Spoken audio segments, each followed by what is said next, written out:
Hey folks, this is Coffee and Scotch. I'm Dusk Uncle, the coffee part of Coffee and Scotch. I'm sitting here with my friend Eric Ortland. Hi, everyone. Welcome. We are really glad you're here. Coffee and Scotch is a Seed of Dragons podcast. Seed of Dragons tells tales of darkness and courage from the dragon's lair.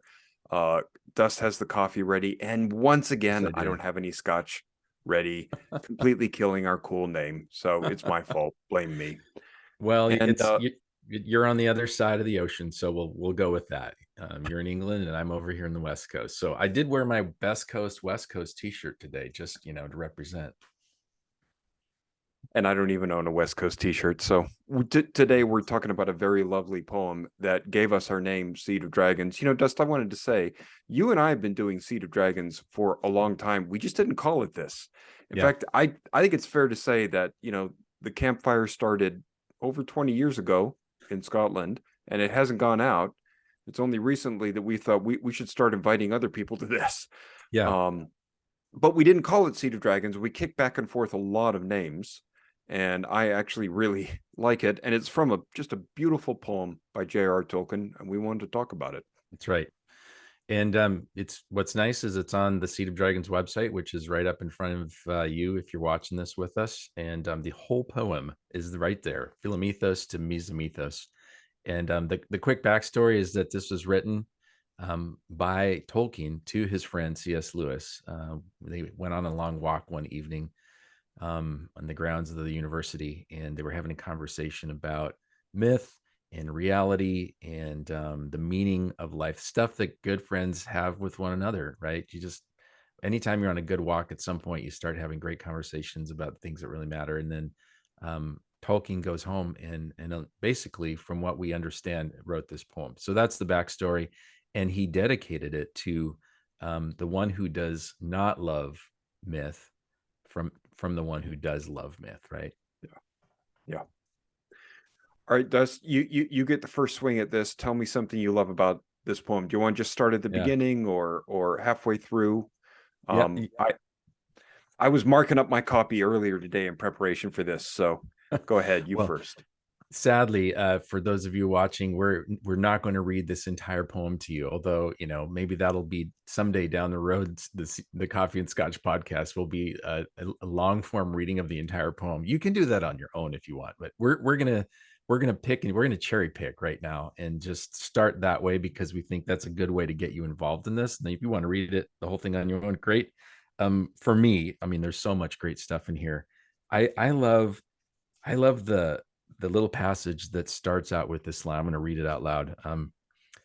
He sees no stars who does not see them first, of living silver made, that sudden burst to flame, like flowers beneath an ancient song, whose very echo after music long has since pursued. I just, for one thing, the beauty of just how that rolls, and then the content underneath the poetry about looking at the things that are the furthest away from us Hmm. and thinking of them in story as opposed to just something that's a little point of light up there, right? And so, Eric, this is one of my biggest favorite parts of this poem. I'm hearing you sort of nodding and saying yes too. What jumps out to you from this as I was reading it? Oh, so that was absolutely. It's not just you see it better if you see stars that sudden burst of flame like flowers beneath. It's you can't see them at all. Yeah. You. That's an amazing claim. The first thing that really jumped out at me, I'm just going to scroll up to the top of the poem. Mm. Just the first stanza there, I think 8 lines, of pure fact. There is no deeper meaning to anything in creation. It does not speak beyond itself in any way. And the last word there, slain, amid the regimented cold inane, where destined atoms each moment are slain. Mm. That you're killing it if that's how you view the world. And so I teach Old Testament.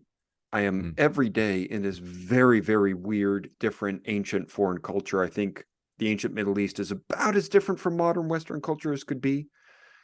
And modern Western secular culture, it's yeah, a star is a star, some matter in a ball. That's it. Right. And Tolkien Yeah. says you're killing it if you do that. That's the jumping off point of the whole poem, and everything resonates if you If you start there, right. Exactly. So he starts with the beginning, or maybe it was the end of their conversation that he had with yeah, Lewis. yeah. And he goes, "Yep, well, it sounds like this is where our conversation ended, but guess what? This is where I come from." There's more to say. There's more Yeah. to say. Yeah. Just By the just way, for those of you who are interested, it's not just on our website, but you can find it. It may not be showing well here on the video, but Tree and Leaf in this little paperback that they recently put out has got this poem in it, as well as fantastic essay by Tolkien on fairy hmm, stories, and then his great little story about Nigel on the Tree and Leaf is a tiny little story he wrote that's just absolutely amazing. That sort of spells out some of the things that are in this poem, but in a story form. just I hope at Seed of Dragons we get to On Fairy Stories and talk about that as well, because it's an Oh my gosh, amazing piece of writing. I hope we get to yeah, that soon. yeah, Um, that's good stuff. the next thing I'll say one more thing, I'll kick it back to you. But so a bidding of a will to which we bend and must, but only dimly apprehend, great processes march on as time enrolls from dark beginnings to uncertain goals, as on page or written without clue. Mm, So I love the metaphor of a story. All of creation is a story, but to us, it looks like it's clueless and wandering and meaninglessness. We, at best, only dimly apprehend what the great storyteller is spinning out. That. mhm. Oh wow, that's wonderful. So I am going to steal something from his essay on fairy stories because it connects with this. Tolkien says that there are three things that really good stories do for us, and the first thing is that they recover us. They bring Hmm. recovery to us, and that there's something about a good story that helps us see green the way we saw green when we saw it the first time, or that helps us feel love the way we felt love the first time, but also the way we feel it now. Sort of taking us back and then bringing us forward. That's what a good story does, and I hear echoes of that in this poem as he's trying to describe what life without story and life with story does for us. Hmm. It's a lens. But it's more than a lens. It allows us to see the world in a way that's so much more rich and valuable and beautiful, and it's deeply connected to who we are. Part of what fascinates me about this poem is that human beings we're not unmoored absolute creators. We're Mm, sub-creators, in Tolkien's lovely phrase. mm. Um,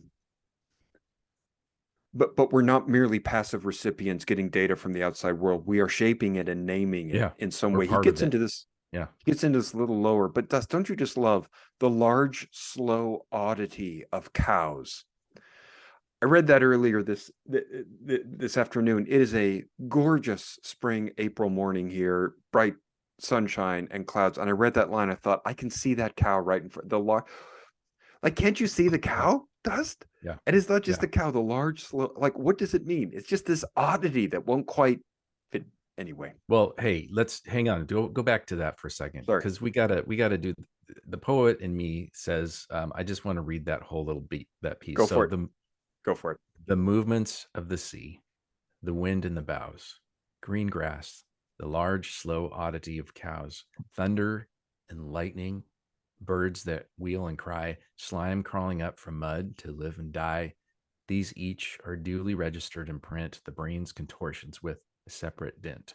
Yet trees are not trees until so named and seen, and never were so named till those had been whose speech's involuted breath unfurled faint echo and dim picture of the world. Yeah, sometimes you have to hear the way he writes this. It's Yeah. got this billowing sort of movement to it. Yeah. Um, It's that it, very long sentences, but it carries you yes, along. it carries you along. It's sort of it has an epic feel of an epic That poem. the next thing I wanted to mention was this yet. So on the one hand, Mm, duly registered and print the brain's contortions with a separate dent. We're getting stuff from the outside, but we're not just passive. Yet trees are not trees until so named. We're mm, sub creators there. That seems like the center of the poem, and later parts of the poem talk about why it's so important. Mm. And I don't know, Dust, that seems deeply true to me. That I'm not I'm not a completely unmoored freestylist just coming up with whatever. I'm set within a bigger pattern and a bigger order, but I'm not passive in it. Naming things gives them a reality. I'm thinking of God in Genesis 2, where whatever Adam names each animal, that's its name, and he's ordering, beautifying the world Mhm. as he does. That's what comes to my mind anyway. And the rest of this poem, to some extent, is Tolkien spelling out in just beautiful poetic language what that looks like to be a sub creator, to be Yeah. someone who that, and that's the fullest calling as for a human, is to make like the maker, but in a subway, in a way that supports what the maker's already made, or in an image made way. Um, a little further What down, sorry, go ahead. Dust, before we go, just really quickly, Mm, homuncular men who walk upon the ground with nerves that tingle, mm, touched by light and sound. Wow. yeah, yeah. Wow. Go ahead. Go ahead. Yeah, no, that's why it's totally worth reading out loud, this whole poem. And I get the sense you want to read this out loud, Dust. well, That's the vague impression that okay, we will read this all out loud either at the end of this podcast or a new one. Okay. well, I think we should. We'll do Okay. it at a different podcast, but I All think right. we should. And We'll do it in a and I different one. and for anyone who's stuck with us this long on this particular Coffee and Scotch podcast, thank you. And we hope this. I mean, I hope that this is capturing some things that maybe you felt or thought of, but haven't had the words for. That Tolkien, decades ago, gave us some words for. I Further along, towards the end, he starts to wax. He's been poetic all along, and then all of a sudden he starts to talk about what I think is where his heart is. Mm. He uses words like "I would," repeated 3 times in this one stanza. Um, I would that I might with the minstrels sing and stir the unseen with a throbbing string. I would be with the mariners of the deep that cut their slender planks on mountains steep and voyage upon a vague and wandering quest, for some have passed beyond the fabled west. I would with the beleaguered fools be told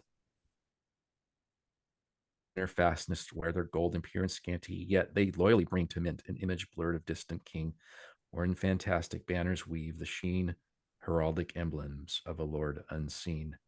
He would be with the people that are hiding out in the caves, but still doing something with the gold, making, even if it's a tiny little ornament, still making something out of the gold that they have. He wants Can to be a I part of that companionship. can I read that part? Hmm. So blessed are the timid hearts that evil hate, that quail in its shadow and yet shut the gate, and that seek no parley, and in guarded room, though small and bare, upon a clumsy loom, weave tissues gilded by the far off day, hoped and believed in under shadow's sway. Yeah. So this isn't this isn't like a bare philosophy of aesthetics or something. What happens when human beings are being creative? It's like this is how we keep evil away. That's amazing. Yeah. It's personal to him. This He is, um yeah. he's earlier than that. He says, "Yes, wish fulfillment dreams we spin to cheat our timid hearts, an ugly fact defeat." Mhm. Um, I cut you off, Dust. Sorry. Go ahead. No, it's good. So this all kind of circles around the name for our writers collective, right? We Yeah. chose Seed of Dragons, and Seed of Dragons is sort of the name that we throw on this little campfire of gathered people who want to keep the coals burning. And it's from a line in this poem. Which we will read. And I, if I may say so with all modesty, I like our tagline tales, mythic tales of darkness and courage from the dragon's lair. Mythic, Mm, imaginative tales, because we're telling stories about our lives, imperfect ones. We don't quite know where they're going, mhm. we're not master storytellers, but and not of courage and darkness, but darkness and courage. Darkness first. and then courage Yeah, afterward. starting with And the from darkness. the dragon's lair, um, well, that's meaningful to me in a couple different ways that maybe we can talk about now or later. I don't know if you want to, but the what's the right word? The ennobling, the enheartening, the Mhm. encouraging way that that imaginative storytelling puts steel in your spine and helps you keep going in real ordinary things like paying bills and sticking with kids, or sticking with a sick spouse, or sticking with a Yes. job, or sticking with a community that, we're all in part of different communities, and we're all human beings, and we're all sinners, and communities are going to really suck sometimes. But if we all just leave, I mean, the world's going to die, right? Yeah, I'm hearing you say the real courage is at least two things. One is sticking with things when they're really dark, because they matter, and two is helping one another do that, giving one another the courage to keep going. And in this odd way, Dust, I found I use imaginative stuff to help me deal with real life, real whatever that means. But when I wrote Mm, Dead Petals, a zombie novel, it wasn't just this, but at one level, it was about me dealing with living in the middle of nowhere in Canada, which is mm, kind of overwhelming to me. And for some reason, my brain latched onto zombies that seemed appropriate to help me mm, imaginatively negotiate that. Um, mm. I'm sure with your upcoming novel, you're trying to imaginatively negotiate hard things that you can't get away from. Don't want to talk about that now, but I think that's a great point about writing. I mean, they say writers should write what they know. If you're going to write something good, you need to write from your experience. You can't just sort of make stuff up. And that's to come back to the critics of fantastic fiction and the critics of art, or authors like Tolkien. It's they say, well, that's escapist. That's not real. It's not even century plus, a real genre that wins prizes among the real fiction authors out there. I think we're coming out of that, because Tolkien's argument, besides the recovery argument, which and restoration, which is huge, that good fantastic fiction gives us, the other argument is that we actually do need to escape. We do need to get away, and that by getting away, we see things differently and better because we got away. And he would know, because for him, he was writing out of that deep. So I'm going to bring this full circle now. He was writing out of that horrific experience of trench warfare in World War I. yeah. And so for him, this is not, um, when he writes these lines, he's not sort of writing as some disengaged, college professor. He spent his early 20s watching all of his friends die and barely making it out alive, and Yeah. having to make new friends on the other side. And I think that is the core. It's got to be at the heart of this poem. That's what he means when he talks about the dragon's lair. Um, and I think that's good news for us, because it means that, the it's dark, it's very dark, but it's also, we have the opportunity in stories to bring light to one another too. And even when critics say, well, it's not real, well, that goes back to the bare, ugly fact view Mm, approach to reality, right? mhm. Um, I've read fantasy books that felt very real, that had Mm, very vivid human characters, and that felt very like I was connecting with reality, you know. yeah. Um, Yeah, what four more lines? They have seen death and ultimate defeat, and yet they would not in despair retreat, but off to victory have tuned the lyre and kindled hearts with legendary fire. Wow. He Good stuff. keeps circling around the same thing from different angles, and man. And even um in paradise, in paradise, perchance the eye may stray from gazing upon everlasting day to see the day illumined and renew from mirrored truth the likeness of the true. We're still going to be doing this Yeah. in paradise. Hey, will Just you amazing thing to scroll say. down the page here while we have it up here, so that that can mirror what you're just reading? Because I'm so that's sorry. good. No, that's Yeah, good. Yep, there it is. just right there. Mm, Then looking on the blessed land, twill see that all is as it is, and yet made free. Salvation changes not, nor yet destroys. That's amazing. And yes, There are some especially beautiful lines in the stanza that starts with "He sees no stars," but I don't especially have anything to say about them. I just love reading them. so good. Yeah, there's well, and that's what ultimately what makes poetry poetry instead of just, normal language is that my friend, and I love this. He has a great way of describing poetry. He says it's like a riddle that poetic language is essentially we're saying something that we could say with, three words, but we're saying it differently or in metaphor, and it is a bit of a riddle to unlock. But when you unlock it, you get this flash of insight, and that's part of what makes poetry powerful, right?